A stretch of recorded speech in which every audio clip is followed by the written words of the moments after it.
Bien.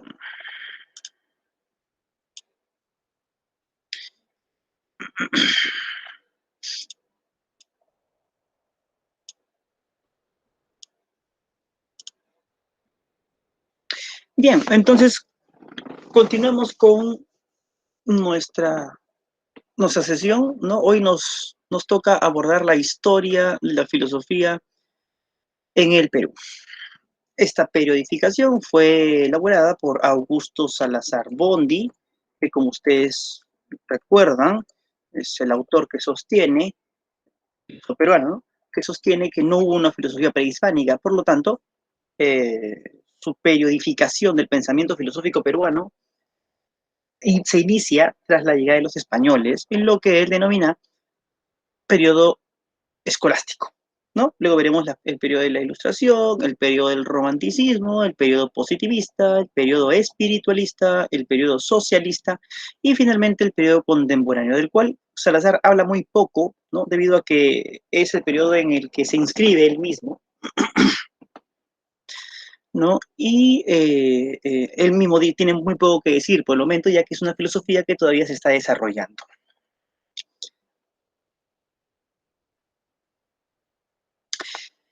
Iniciemos ese recorrido del desarrollo del pensamiento peruano con el periodo de la escolástica. Se inicia a mediados del siglo XVI y continúa hasta mediados del siglo XVIII. Estamos hablando de 2 siglos de pensamiento escolástico, ¿no? Cuya influencia son las creencias religiosas de corte bíblico y sobre todo la filosofía de corte tomista, es decir, de Santo Tomás de Aquino. Para tenerlo claro, ¿no? En Europa, la escolástica y la propia época medieval culmina en el siglo XV, tal y como ustedes conocen. En el siglo XVI acaece en Europa el Renacimiento, ideas nuevas, una nueva forma de comprensión del mundo, ¿no? Surge el escepticismo con Michel de Montaigne, surge o es elaborada la teoría heliocéntrica de Copérnico, ¿no? Aunado a los trabajos de Galileo, ¿no? Pero nada de esto en materia de pensamiento, de ciencia, de filosofía, llega a tierras americanas. Lo que llega a tierras americanas es más bien el pensamiento que reacciona contra esas nuevas ideas. Es decir, ¿no? Ese pensamiento un tanto más radical de la iglesia, que tiene ve la oportunidad de expandir la creencia cristiana en las nuevas tierras recién descubiertas, ¿no? Por eso es que la filosofía que se va a desarrollar aquí en nuestras tierras es una filosofía de corte religioso, escolástico, por el tipo de filosofía. Por eso es que Salazar le llama periodo de la escolástica. Es nuestro medioevo, si gustas, que si bien en Europa duró 1000 años, en nuestras tierras duró 2 siglos. Y eso, si es que podría ser llamar medioevo. ¿Cómo es que llegan este pensamiento filosófico? A partir de las órdenes religiosas de los dominicos, de los jesuitas, de los franciscanos. Como toda filosofía, ¿no? Va a abordar problemas en torno a la situación en la que se desarrolla. Y el problema, o los problemas, ¿no? Que se van a tratar de abordar, ¿no? Bajo distintas aristas, son el de cómo proceder ante el indio americano y el de la condición del indio americano frente al europeo, ¿no? Voy a tratar de contextualizarlos para entender por qué esto es un problema. ¿Cómo proceder ante el indio americano? A la corte española, ¿no? Le interesaba las opiniones de los intelectuales, ¿no? Sobre la cultura indígena y sobre el hombre indígena y sobre su propia naturaleza, ¿no? Dado que estos hombres indígenas eran originarios de las tierras recién conquistadas por España. De ahí que la monarquía española no vea bien tratarlos como esclavos, ni siquiera ser o tener la categoría de esclavo. Deben ustedes saber por historia que el indio americano nunca fue categorialmente considerado un esclavo por los españoles. Que trabajaban como esclavos o tenían trabajos esclavizantes es otra cosa, pero que hayan sido esclavos, ¿no? Con esa condición, no, ¿no? Por ello es que se inaugura aquí la República de Indios, ¿no? Eh, justamente para remarcar ciertos derechos que poseían los indígenas, derechos minimizados obviamente frente a los derechos de los españoles aquí en América, pero derechos finalmente, ¿no? Y a falta de una mano de obra incluso, en la que los indios, por no ser considerados esclavos, no podían hacer, entonces trajeron a hombres del África, ¿no? Gente negra, gente de color, para tales fines, ¿no? Para los trabajos eh, este, este, que son propios de esclavos, ¿no? Em, por ello es que frente a esta ambigüedad, digamos, en el tratamiento del indígena, la corte española quiere comprender cómo tratarlos. Lo otro, ¿no? Es de ámbito un tanto más teológico, es la consideración del hombre americano. Todos los hombres han sido creados por Dios, reza el Evangelio.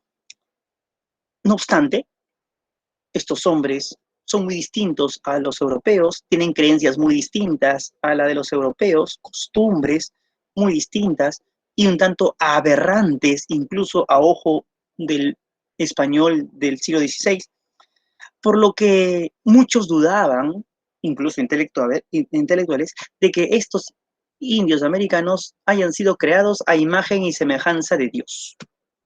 Y por ende, espiritualmente, sean iguales ante los europeos, ¿no? Esto pues irrumpía la idiosincrasia del blanco europeo, muchos no aceptaban, ¿no? Tal afrenta, ¿no? Y ahí está pues el problema, ¿no? Es el hombre americano un ser humano como tal, entendiendo por ser humano un ser espiritual creado a imagen y semejanza de Dios. Ahí estaba la controversia. Al día de hoy, siglo XXI, ¿no? Nos parece ridículo esta, esta problematización de la naturaleza del indio americano. Al día de hoy, el indio americano es hombre y se acabó, ¿no?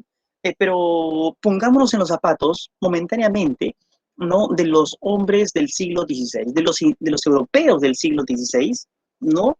Tratemos de hacer ese esfuerzo solamente para comprender por qué se pensaba como se pensaba, ¿no? No digo para entender, ni digo para aceptar, sino tan solo para comprender, ¿no? Para decir, ah, ya, así pensaban, claro, no estoy de acuerdo, ¿no? Pero así pensaban, se comprenden. Y solamente así podremos entender por qué para este periodo de la escolástica fue un problema álgido que supuso incluso todo un debate organizado en la corte de Valladolid, España, en 1550, en el que la corona exigía se esclarezca estos problemas. En esta corte de Valladolid se suscita un debate, ¿no? Un debate entre los defensores de la tesis guerrerista y los defensores de la tesis humanista.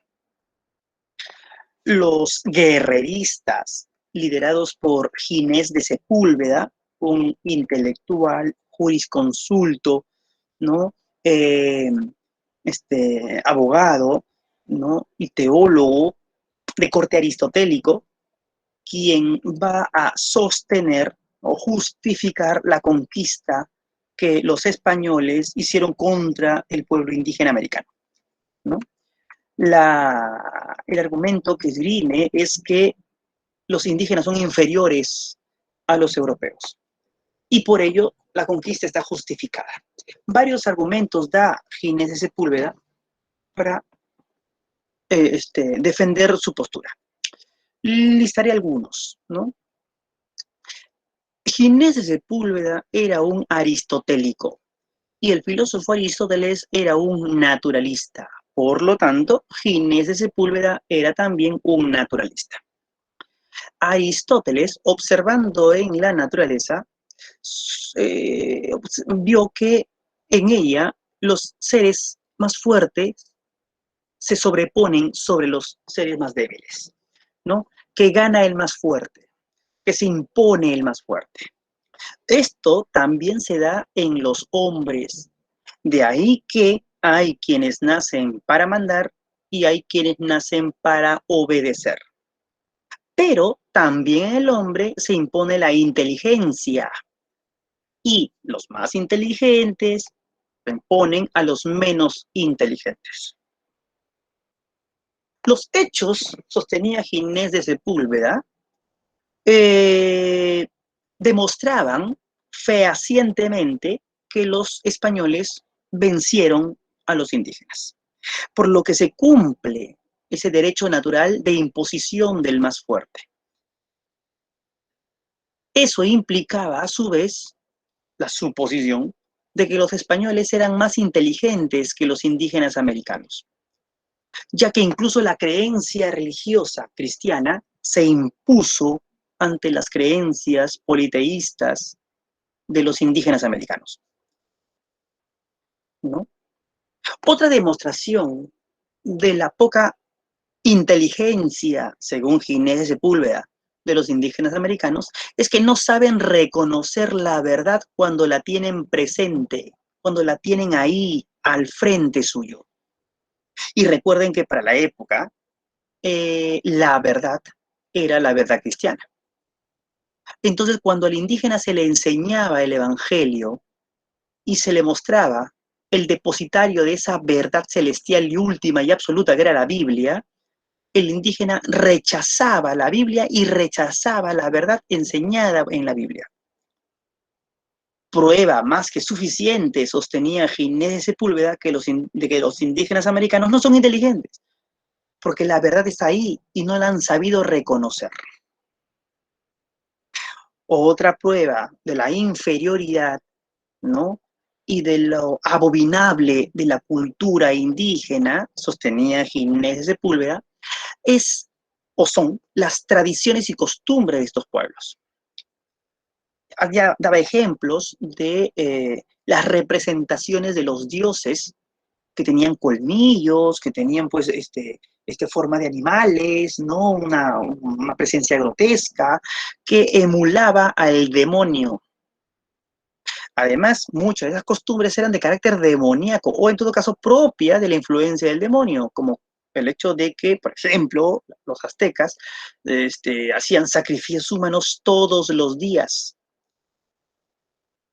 y al recién sacrificado le extraían el corazón y el corazón palpitante era dirigido hacia el sol, en la creencia de que el derramamiento de sangre alimentaba al sol, lo que le permitía poder tener la fuerza cósmica para salir todos los días y alumbrar y dar calor. En los incas también hubieron sacrificios humanos en menor envergadura y menor número, por ejemplo, de niños cuando el inca estaba enfermo. El inca, por ejemplo, se casaba con sus hermanas, ¿no? Había el pecado del incesto, condenado por la iglesia, ¿no? Visto con ojos cristianos, el incesto del inca era una atrocidad, una aberración, una abominación propio de la influencia demoníaca, sostenían estos intelectuales, ¿no? El propio inca, ¿no? Bebía chicha del cráneo de su enemigo vencido. Entre otras costumbres raras, atroces. Estos eran los argumentos de Ginés Sepúlveda. Por lo tanto, era lícito hacerle la guerra a los indígenas e inculcarles la doctrina cristiana, ¿no? Y castigarlos si es que en el caso de que no quieren aceptarla. Estos eran algunos de los argumentos de la tesis guerrerista de Ginés Sepúlveda. Por el otro lado, se encontraba la tesis humanista de Bartolomé de las Casas, quien sostenía que los indígenas no son inferiores a los europeos. Es normal que rechacen la verdad cristiana porque es una verdad nueva, que irrumpe con sus creencias albergadas durante siglos. No es cierto de que sean inferiores intelectualmente. La prueba de su no inferioridad estriba en las edificaciones, caminos y distintas construcciones que nos han legado. El hecho de esas construcciones implica el conocimiento de geometría, aritmética, lo que llamamos hoy geología, ¿no? Este, cálculo, ¿no? Para la cosecha se necesita conocimiento de astronomía, etcétera, ¿no? Los indígenas americanos han demostrado con creces su vasta inteligencia, incluso para persuadir o engañar a los españoles de que ya han sido evangelizados. Por ello es que asumían una religiosidad falsa con el fin de evitar los castigos,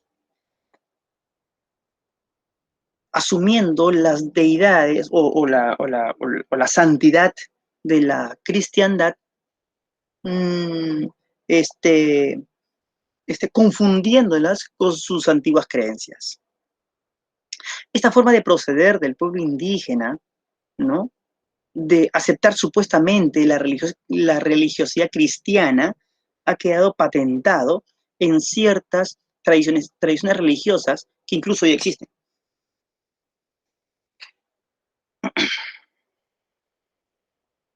Casi estornudo. Si pensamos en el Señor de los Milagros, por ejemplo, algo que apareció mucho después, pero sirve para el ejemplo, te darás cuenta que el Señor de los Milagros, en la imagen del Señor de los Milagros, lo acompaña el sol y la luna. Y una pregunta que cae por madura es, ¿qué hace el sol y la luna ahí? No tiene nada que ver con la religiosidad cristiana, pero sí mucho que ver con la religiosidad indígena. Una virgen de un poblado de la sierra, creo que es la Virgen de Ayabaca, no recuerdo, ¿no? Cuando sale en procesión bajo la forma de un cerro. Los cerros, recuerden, eran los apus de la cultura andina, las deidades de la cultura andina, ¿no? Entonces, el indígena, cuando veía esa imagen, en realidad le hacía recordar a sus apus y se arrodillaba y la veneraba en la creencia de que los españoles pensaban de que se estaban arrodillando ante la Virgen. La misma Virgen de Guadalupe, ¿no? Es la consecuencia, ¿no? Emulada de una deidad azteca. Y es que la única forma de poder evangelizar a los indios americanos era conociendo su cultura y conociendo el sincretismo posible entre la religiosidad cristiana y la religiosidad de estas tierras, ¿no? Y hallando ese sincretismo, no se forzaría la evangelización, sino tan solo se educaría en ella. Ambos, Ginés de Sepúlveda y Bartolomé de las Casas, están de acuerdo en que al pueblo indígena se le debe evangelizar. La diferencia es que para Ginés de Sepúlveda la evangelización tiene que ser producto de una conquista, guerra, obligación, mientras que para Bartolomé de las Casas, producto de la educación y de la paz. La controversia de Valladolid, ¿no? Hay una película al respecto, no recuerdo el nombre de la película, pero creo que se llama así, Corte de Valladolid o Debate de Valladolid, o así. Está colgada en YouTube, está toda la película completa, lo pueden ver ahí, ¿no? Y darse una idea de esta controversia que aconteció a mediados del siglo XVI. Alexia me dice, pero los indígenas, al ver que los españoles manifestaban mediante su religión,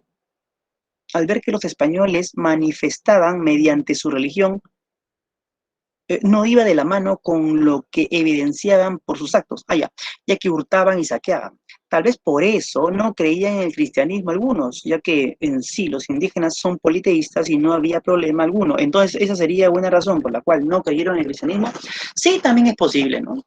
También es posible. Sí, sí, sí. Sí, sí, sí. Es algo parecido a lo que sucedió pues, en la Segunda Guerra Mundial, ¿no? Antes de la Segunda Guerra Mundial, ustedes deben saber que muchos países europeos no tenían colonias en África, ¿no? Bajo la creencia de que los europeos eran superiores, ¿no? En desarrollo, ¿no? Incluso en intelecto, frente a los nativos africanos. Pero cuando acaeció las guerras mundiales, muchos africanos se preguntaban que ellos son nuestros amos, ¿no? Ellos son los que nos han conquistado, ¿no? Ellos son los que dicen haberse desarrollado, ¿no? Y algo así parece que sucedió aquí, ¿no? O sea, estos nos hablan de un Cristo de amor, un Dios de amor y todo lo demás, y lo que me muestran, pues, al Cristo crucificado todo sangriento, ¿no? Me hablan de paz, pero en realidad han venido a hacerme la guerra y a destruirme y a violar a mis mujeres y destruir mis casas y quemar mis propiedades y saquear mi cultura y, ¿no? Estos son los que tienen hambre de oro, ¿no?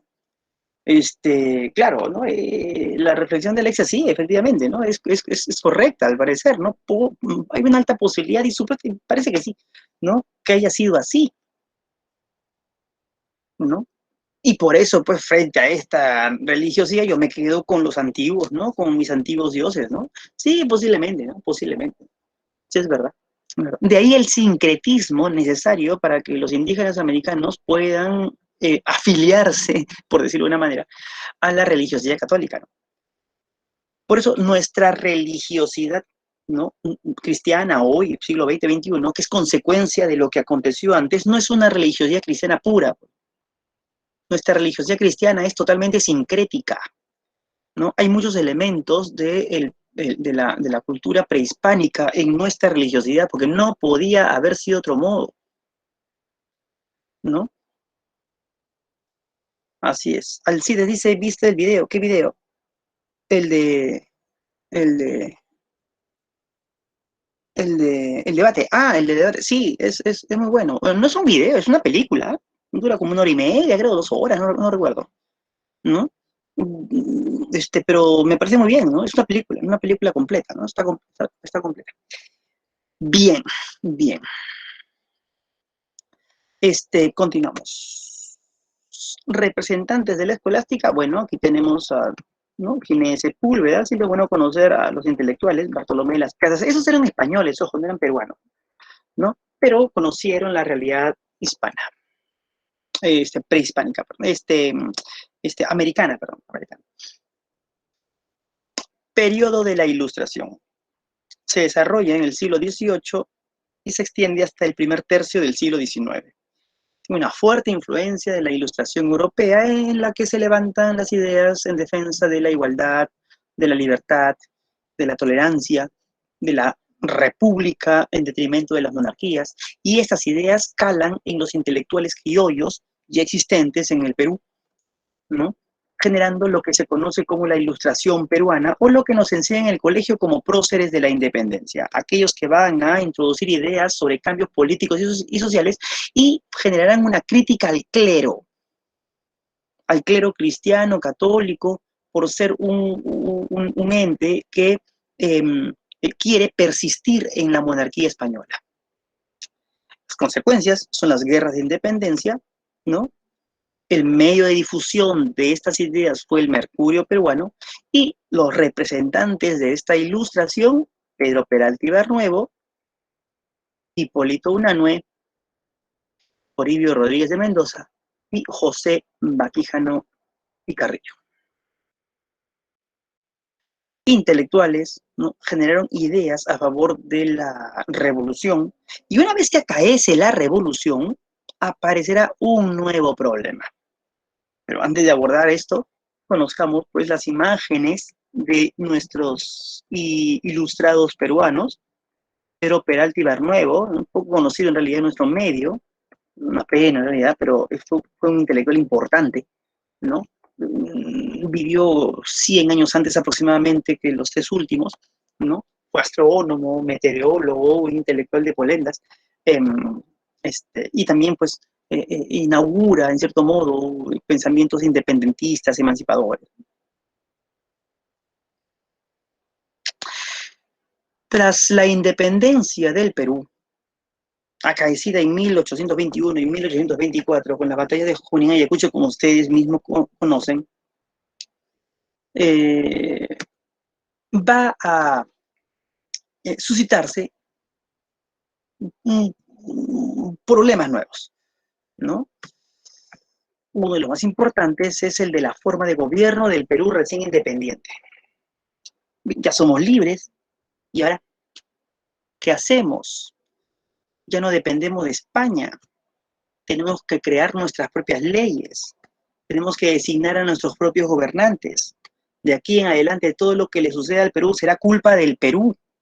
Ya no le podemos echar la culpa a España, ¿no? Ya no dependemos de nada ni de nadie, al parecer, ¿no? ¿Quiénes son nuestros gobernantes? ¿Cómo los vamos a elegir? ¿No? ¿Cuál es el criterio a tomar?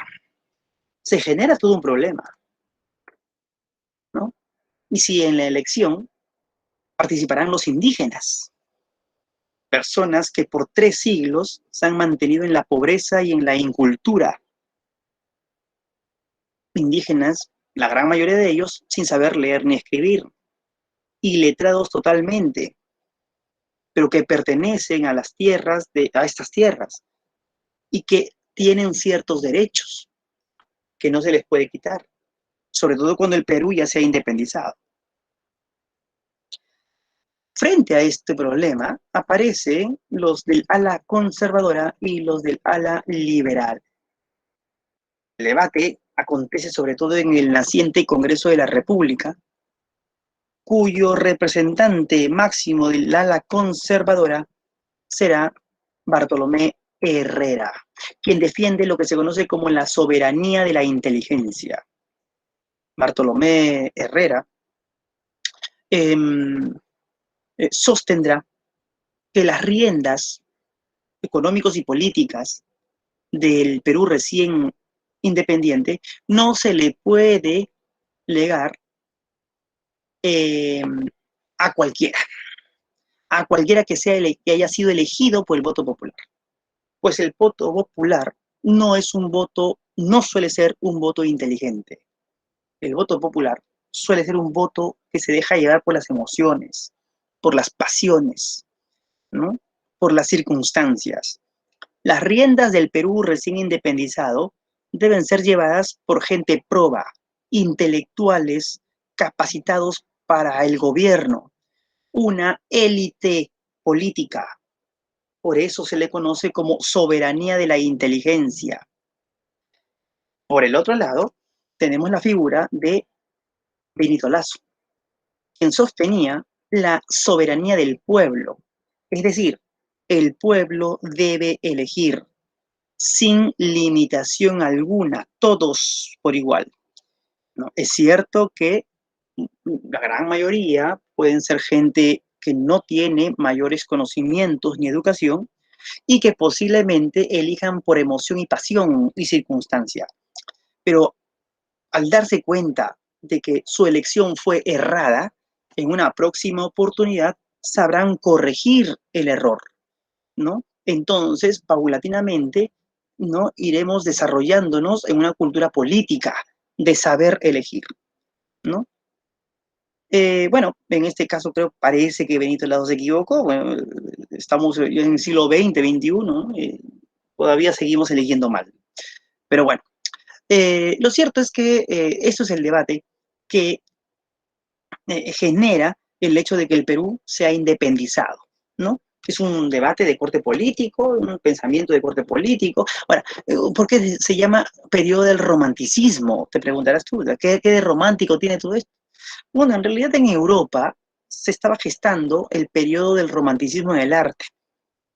Y como Salazar está teniendo en cuenta lo acontecido en Europa, entonces sigue ese derrotero, ¿no? Es decir, si en Europa se dio la escolástica, aquí le llamamos periodo de la escolástica. Si en Europa se dio la ilustración, aquí le llamamos periodo de la ilustración, ¿no? ¿No? Y entonces, si en Europa se da el romanticismo, entonces aquí le llamamos periodo del romanticismo. ¿Okay? ¿Y por qué Salazar? Te preguntarás, ¿está mirando Europa? ¿Qué tiene que ver con Europa? Porque, bueno, la influencia europea siempre estuvo presente en el pensamiento peruano y en el pensamiento latinoamericano en general, ¿no? Bueno, los representantes de este romanticismo peruano, Bartolomé Herrera y Benito Lazo.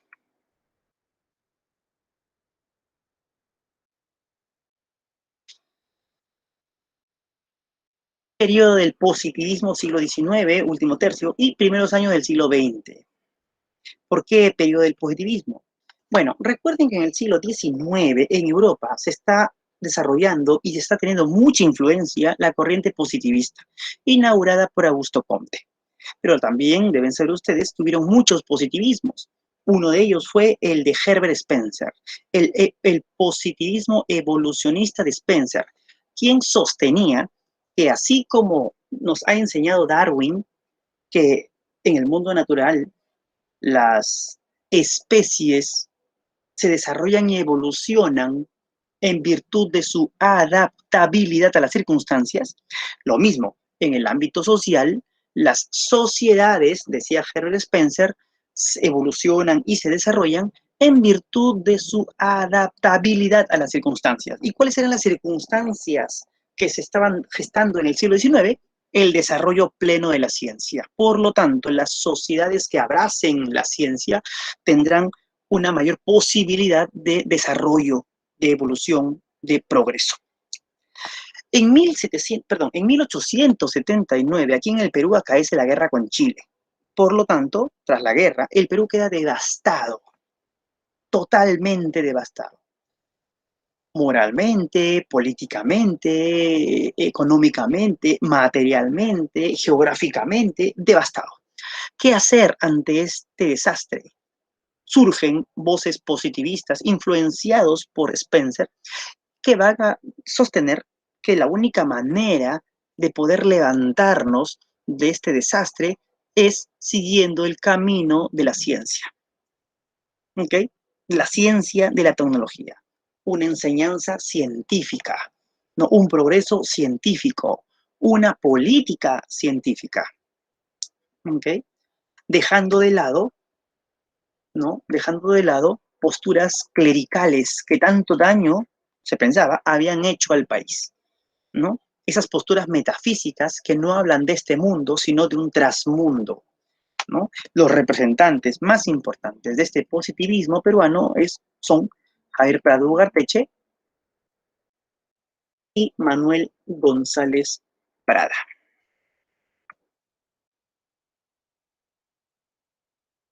Este último, Manuel González Prada, conocido por ustedes, fue también anarquista, anticlerical y antihispanista.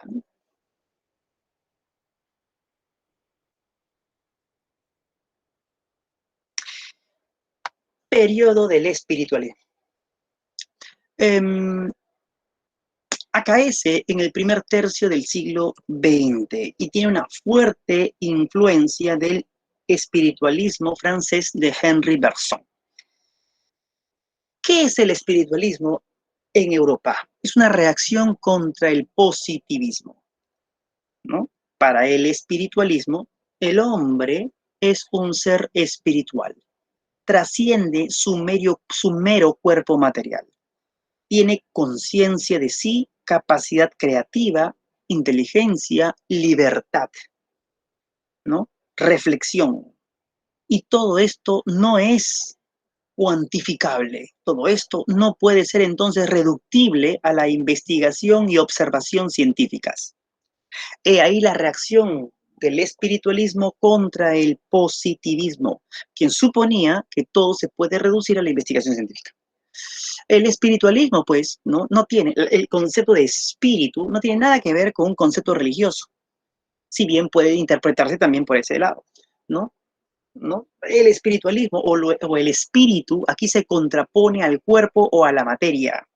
Y en tanto la conciencia no es materia, y en tanto la reflexión no es materia, y en tanto la capacidad creativa no es materia, ¿no? Entonces, si no es materia, es espíritu, ¿no? Por ahí va la identificación con el concepto de espíritu. Entonces, no tiene nada que ver con una concepción religiosa, repito, aunque puede ligársele también. Este espiritualismo francés va a influenciar mucho en los claustros universitarios, ¿no?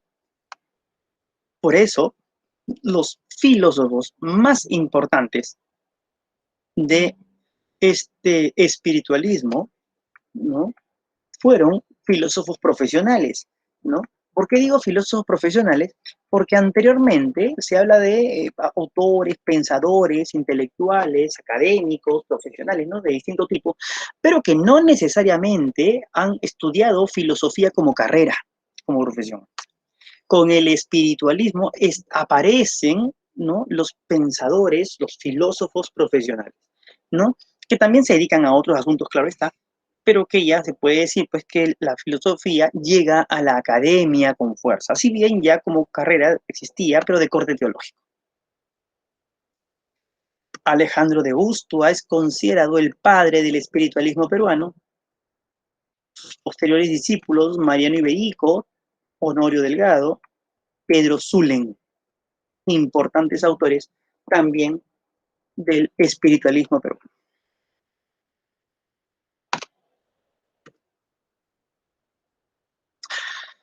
Periodo del socialismo.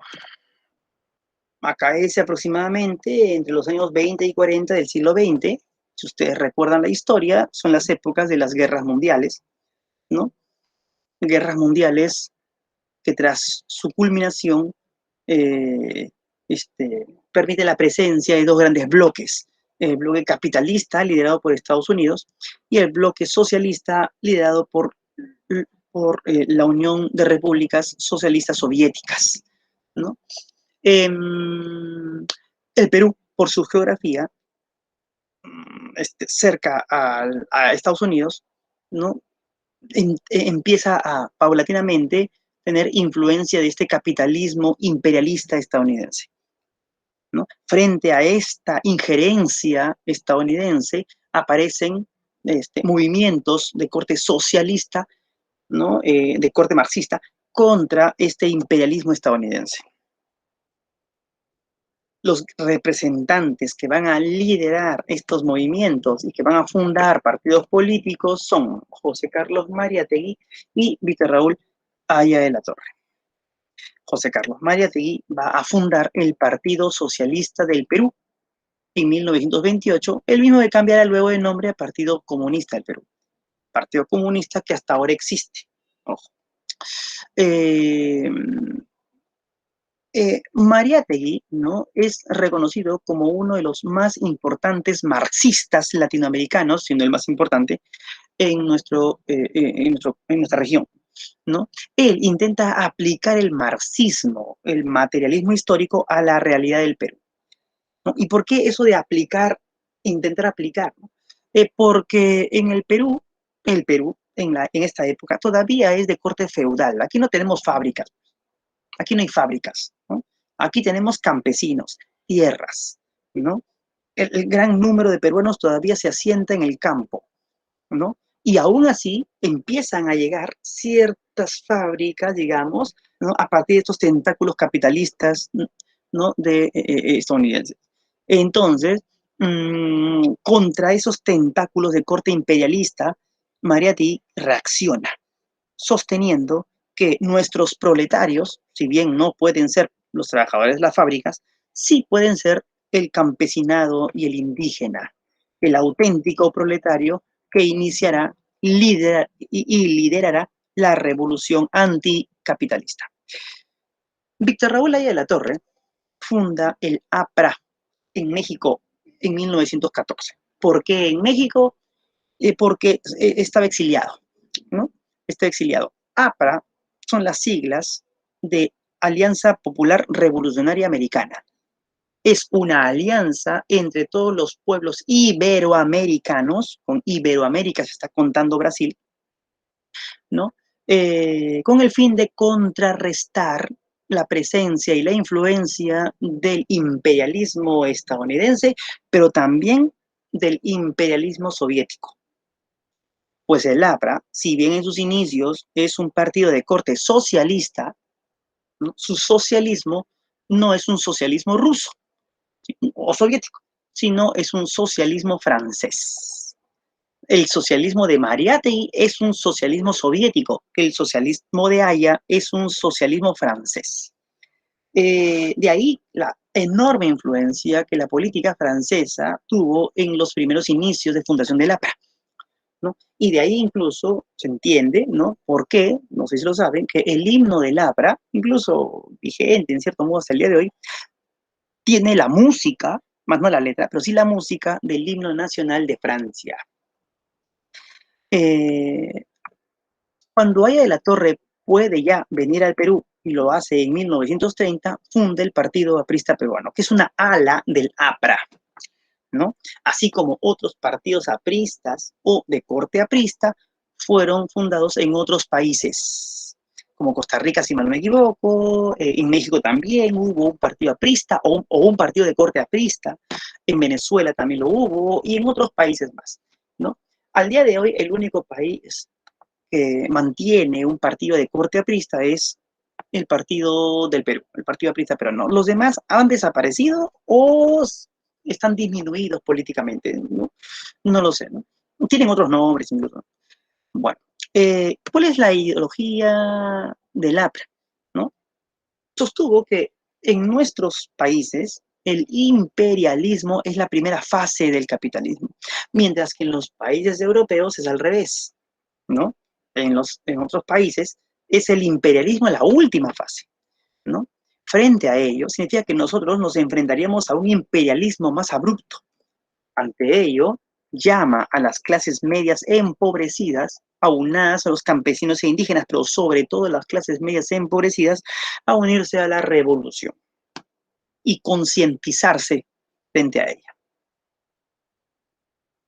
Representantes del socialismo peruano, bueno, ustedes ya lo conocen, José Carlos Mariátegui Lachira y Víctor Raúl Haya de la Torre.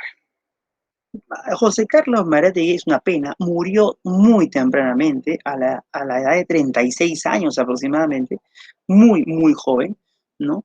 En pleno uso de sus facultades intelectuales, ¿no? Un político de renombre, ¿no? ¿No? Víctor Raúl de la Torre vivió mucho más, ¿no? Hay mucho más biografías sobre él.